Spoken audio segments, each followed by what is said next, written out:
1800 কোটি টকা পঞ্চায়তৰ নামত আবণ্টিত গ্ৰাম্য উন্নয়নৰ পইচা এটা ঘূৰি যোৱা উপক্ৰম হৈছে। এতিয়া অসমৰ ইমান ডাঙৰ বৃহৎ ক্ষতি হ'বলৈ আমি এৰি দিব নোৱাৰোঁ। গতিকে আমি পঞ্চায়ত বিচাৰিছোঁ, পঞ্চায়ত হয় চৰকাৰে পাতিব আৰু নহ'লে আমি নিজে পাতিম। আৰু খুব সোনকালে অহা 10 দিনৰ ভিতৰত আমি সকলো ব্লক সভাপতি, সকলো জিলা সভাপতিক লৈ আমি গুৱাহাটীত এখন অভিৱৰ্তন পাতি আমাৰ গোটেই পঞ্চায়তৰ যিটো চূড়ান্ত প্ৰক্ৰিয়া, সেই প্ৰক্ৰিয়াটো আমি আনুষ্ঠানিক ৰূপ দিম।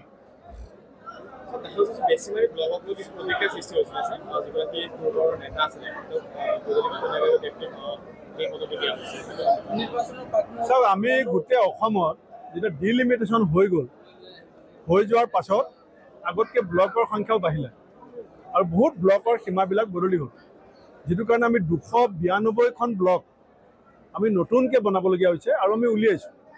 উলিয়াওঁতে এতিয়ালৈকে আমাৰ বেছিমাৰিকে প্ৰমুখ্য কৰি আমাৰ কেইবাখনো জিলাৰ পৰা 33টা অভিযোগ আহিছে। 33টা অভিযোগ পাইছোঁ। মই জিতেন্দ্ৰ সিং ডাঙৰীয়া এই 10 দিনমানৰ ভিতৰতে লগ কৰি পেলাই এই অভিযোগখিনি সম্পৰ্কত কথা পাতি আমি এটা সিদ্ধান্ত ল'ম।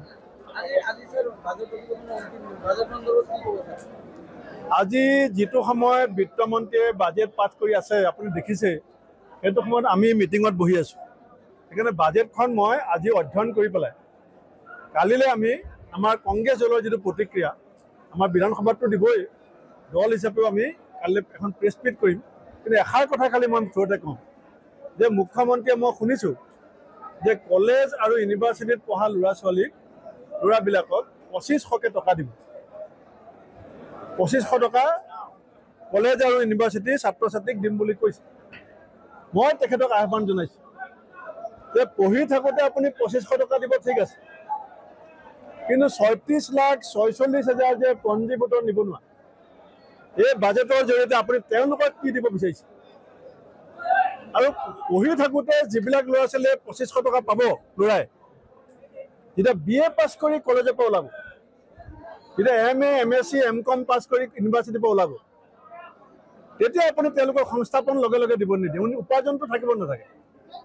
এইটো আপুনি স্পষ্ট কৰিব লাগিব। ধন্যবাদ।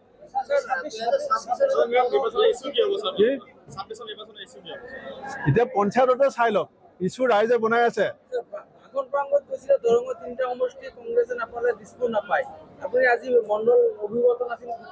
এইটো সঁচা, এইটো একদম 100% সঁচা, এইটো 100% সঁচা। মাধৱ ৰাজবংশী ডাঙৰীয়াই যেতিয়া MP খেলিছিলে, আমাৰ দলটোৱে যি ধৰণে খাটিব লাগে সেইটোতো মই কৈছোঁ, যি ধৰণে যুঁজিব লাগে। কোনে যুঁজিলে কওক? কোনে যুঁজিলে? কেইজনমান মানুহে, তথাপিতো 5.5 লাখ ভোট আমি পাইছোঁ। অকল ৰাইজে দিছে, আমাৰ দলৰ কৰ্মীবিলাকে ভোট দিলে, কষ্ট নকৰিলে। এইটোতো মিছা কথা কৈ লাভ নাই।